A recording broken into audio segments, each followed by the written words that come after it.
Pada video kali ini, kami akan membahas cara untuk mengatur PPN. Untuk mengaturnya, dapat dilakukan dengan beberapa cara. Yang pertama, secara manual, yang dimana langsung atur saat melakukan transaksi pembelian maupun penjualan. Untuk simulasinya, dapat menonton video kami sebelumnya, atau klik notifikasi yang muncul pada layar teman-teman. Kemudian yang kedua, mengatur PPN secara umum atau keseluruhan untuk pembelian dan penjualan. Untuk mengaturnya, teman-teman bisa masuk ke menu pengaturan, kemudian pilih pengaturan umum, pilih transaksi 1, dan di sini ada sistem pajak dan default pajak persentasenya. Jadi untuk sistem pajaknya di sini ada 3, teman-teman bisa memilih sesuai kebutuhan teman-teman, yang dimana jika sistem pajak non, ini artinya tidak menggunakan pajak. Kemudian jika memilih include, di mana harga item sudah termasuk pajak, dan untuk exclude, harga item ini belum termasuk pajak. Dan jika kita menggunakan exclude ini, maka nilai total akan bertambah. Dan untuk persentase PPN-nya, teman-teman bisa isi pada kolom default pajaknya.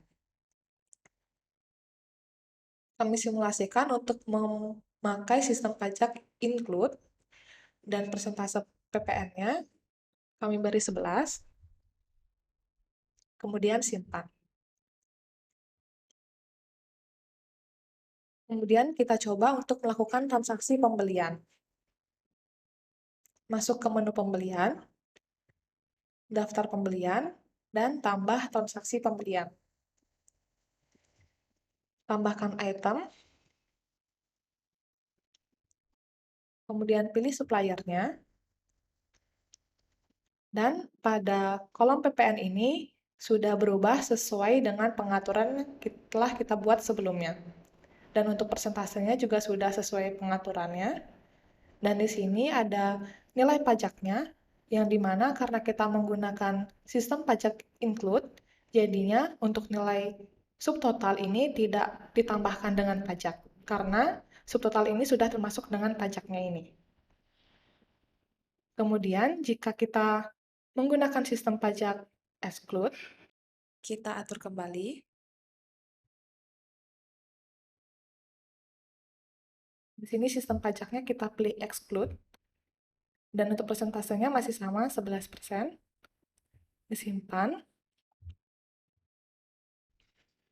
Kemudian kita tambah transaksi pembelian. Masukkan itemnya, kemudian pilih suppliernya. Pada kolom PPN ini juga sudah berubah sesuai dengan pengaturan yang telah kita buat sebelumnya, yang dimana menggunakan sistem pajak exclude. Kemudian pada kolom pajak ini, persentasenya juga sudah berubah 11%, dan nilai pajaknya sekian, yang dimana karena kita menggunakan sistem pajak exclude, jadinya subtotal ini akan ditambahkan dengan nilai pajak, yang akhirnya total akhir akan bertambah seperti ini. Begitupun juga dengan menu penjualan. Kita masuk ke daftar penjualan, ditambahkan, tambah item, kita pilih pelanggannya, dan di sini karena pengaturan terakhir kita menggunakan sistem pajak exclude, jadinya pada transaksi penjualan juga menjadi exclude. Dan di sini juga sama seperti pembelian. Dan untuk cara yang ketiga, PPN bisa diatur per supplier ataupun per pelanggan. Dimulai dari mengatur per supplier, yang dimana untuk mengatur per supplier ini nantinya secara otomatis PPN akan terisi pada saat melakukan transaksi pembelian dan saat memilih suppliernya. Untuk mengaturnya, teman-teman bisa masuk ke master data, kemudian pilih daftar supplier. Di sini teman-teman bisa menambah atau membuat baru data supplier, atau bisa juga memberikan sistem pajak pada data supplier yang sudah ada. Di sini kami akan coba memberikan pajak pada supplier SP0001. Untuk mengatur pajaknya, teman-teman bisa lihat kolom ini, di mana kolom menggunakan pajak terdapat 4 pilihan. Jika teman-teman menggunakan sistem pajak default, ini artinya sistem pajaknya mengacu pada pengaturan.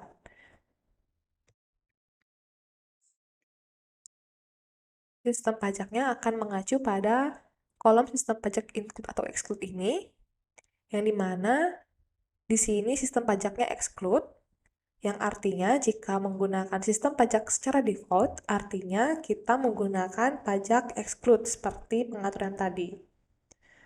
Kemudian, jika teman-teman memilih sistem pajak non, ini artinya teman-teman tidak menggunakan pajak. Dan jika teman-teman memilih sistem pajak include, ini artinya harga item sudah termasuk pajak. Kemudian, untuk sistem pajak exclude, di sini artinya harga item belum termasuk pajak, jadi jika diberi pajak, maka nilai total akan bertambah. Kemudian, jika menggunakan sistem pajak default, untuk memberi persentase pajaknya, teman-teman bisa lihat pada kolom nilai pajak di set dari. Jadi, untuk sistem pajak default, ini nilai pajaknya bisa di-set dari default, atau dari supplier, atau dari gudang. Untuk nilai pajak di-set dari default, ini artinya mengacu pada pengaturan. Kita buka dulu pengaturannya. Nah, jadi persentase pajaknya akan mengambil nilai dari kolom default pajak ini. Kemudian, jika nilai pajaknya di-set dari data supplier, artinya persentase pajaknya akan mengambil nilai dari kolom nilai pajak ini, yang berada pada data supplier ini. Kemudian, jika nilai pajak di-set dari data gudang, persentase pajaknya akan mengambil data dari dep atau gudang yang ada pada master data.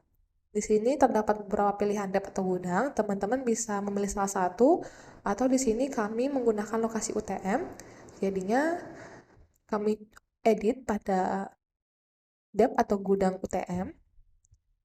Nah, untuk persentase pajaknya akan mengambil nilai dari kolom nilai pajak ini. Kemudian kembali ke data suppliernya. Nah, itu dia untuk sistem pajak secara defaultnya. Kemudian, untuk sistem pajak non, ini tidak berlaku karena non ini artinya tidak menggunakan pajak. Kemudian, jika memilih sistem pajak include, nilai pajak di-set dari ini ada penambahan dari data item, yang dimana nilai pajaknya di-set dari data item. Untuk persentase pajaknya itu bisa dilihat di daftar item. Untuk persentase pajaknya diambil dari kolom pajak include ini. Kemudian kembali lagi.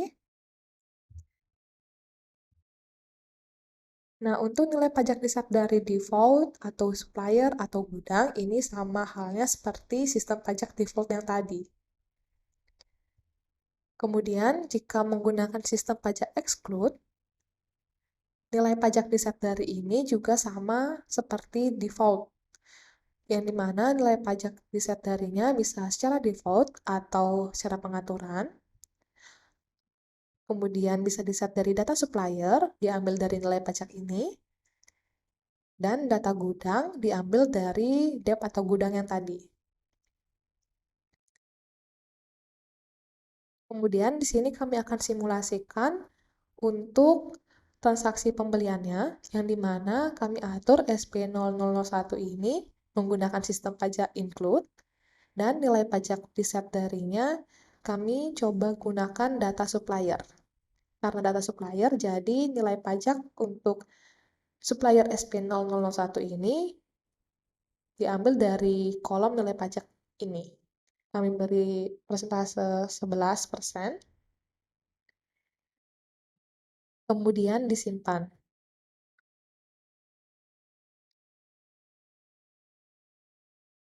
Untuk membandingkannya, kami coba membuat supplier baru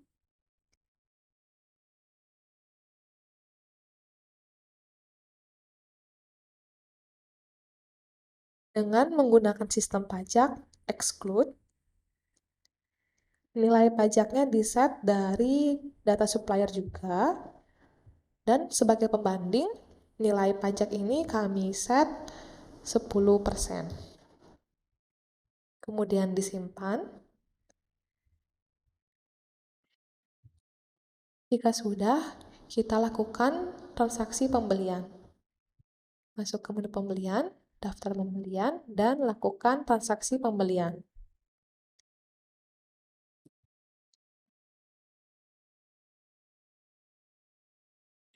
Saat menambahkan item, di sini suppliernya belum dipilih, jadi untuk sistem pajaknya, PPN ini akan mengacu pada pengaturan. Jika kita pilih supplier, SP001 ini, maka sistem PPN-nya itu sudah include dan untuk persentase pajaknya 11%, yang dimana ini sesuai dengan aturan yang telah kita buat sebelumnya. Kemudian, jika kita memilih supplier SP002 ini, sistem pajaknya akan berubah menjadi exclude dan persentase pajaknya sudah menjadi 10%, yang dimana ini sudah mengacu pada aturan yang telah kita buat pada supplier 2 ini. Karena menggunakan sistem pajak exclude, jadi subtotal akan ditambah dengan nilai pajaknya, sehingga total akhirnya akan bertambah seperti ini. Kemudian, untuk mengatur PPN per pelanggan, caranya sama saja seperti mengatur PPN per supplier. Namun, untuk mengatur PPN per pelanggan ini, nantinya secara otomatis PPN akan terisi pada saat melakukan transaksi penjualan dan saat memilih pelanggannya. Untuk pengaturnya, teman-teman bisa masuk ke menu master data, kemudian pilih daftar pelanggan. Di sini teman-teman bisa menambah data pelanggan baru atau bisa juga memberikan pajak pada data pelanggan yang sudah ada. Di sini kami misalkan untuk memberikan pajak pada pelanggan umum, kita lakukan edit. Kemudian untuk memberikan pajaknya sama seperti supplier, kita lihat pada kolom menggunakan pajak. Di sini bisa teman-teman pilih untuk sistem pajaknya. Bisa sistem pajak secara default, ini artinya sistem pajaknya mengacu pada menu pengaturan. Kemudian, jika menggunakan sistem pajak non, ini artinya tidak menggunakan pajak. Dan jika menggunakan sistem pajak include, ini artinya harga item sudah termasuk pajak. Dan jika menggunakan sistem pajak exclude, ini artinya harga item belum termasuk pajak. Dan jika kita menggunakan sistem pajak exclude ini, nantinya nilai total akan bertambah. Kemudian untuk menggunakan sistem pajak default ataupun sistem pajak exclude, ini nilai pajaknya bisa di-set dari default, yang artinya persentase pajaknya diambil dari pengaturan. Kemudian untuk data pelanggan ini, persentase pajaknya diambil dari data pelanggan yang ada di bawah ini. Kemudian untuk data gudangnya, persentase pajaknya diambil dari data gudang, dari dep atau gudang ini. Kemudian karena untuk mengatur pajak pada pelanggan ini sama seperti supplier, jadi kami akan langsung simulasikan saja. Jadi untuk pelanggan umum ini kami coba gunakan sistem pajak include. Kemudian untuk persentase pajaknya kita ambil dari data pelanggan, di mana untuk data pelanggan ini mengambil persentase pajaknya dari kolom nilai pajak ini. Misalkan kita beri 11%, kemudian kita simpan. Kemudian untuk membandingkan, kita coba membuat data pelanggan baru. Karena di sini kita membuat data pelanggan baru, ini berlaku untuk menambah pelanggan ataupun menambah supplier, di mana untuk sistem pajaknya, ini akan otomatis secara default atau mengacu pada pengaturan. Kemudian untuk pelanggan yang baru ini, kami beri nama pelanggan 1. Kemudian menggunakan sistem pajak exclude, dan nilai pajak di set darinya diambil dari data pelanggan. Diberi nilai pada kolom pajaknya, misalkan 11%. Kemudian untuk grup pelanggannya, kita coba menggunakan silver. Kemudian jika sudah, disimpan. Dan kita coba lakukan untuk membuat transaksi penjualan. Masuk ke menu penjualan, daftar penjualan, kemudian tambah transaksi penjualan. Di sini tambahkan dulu itemnya. Karena kita belum memilih pelanggannya, jadi untuk sistem PPN-nya ini langsung mengacu kepada pengaturan, yang dimana pada pengaturan ini masih menggunakan sistem pajak exclude. Kemudian kita coba untuk memberikan pada pelanggan umum. Pada sistem pajaknya sudah berubah menjadi sistem pajak include. Kemudian untuk persentase pajaknya juga 11%, yang dimana untuk pelanggan umum ini sudah sesuai dengan aturan yang telah kita buat sebelumnya. Kemudian jika kita memilih pelanggan baru atau pelanggan yang satu ini, maka untuk sistem pajaknya akan berubah menjadi exclude, dan untuk persentase pajaknya juga sudah 11% sesuai dengan aturan yang telah kita buat pada data pelanggan satunya. Kemudian karena menggunakan exclude, jadi untuk subtotalnya ini akan ditambah dengan nilai pajak, sehingga total akhirnya akan bertambah seperti ini. Jadi, demikianlah beberapa cara yang dapat digunakan untuk mengatur pajak. Dan untuk sistem pajaknya, teman-teman bisa sesuaikan dengan keperluan masing-masing. Sekian untuk video ini, dan sampai jumpa di video selanjutnya.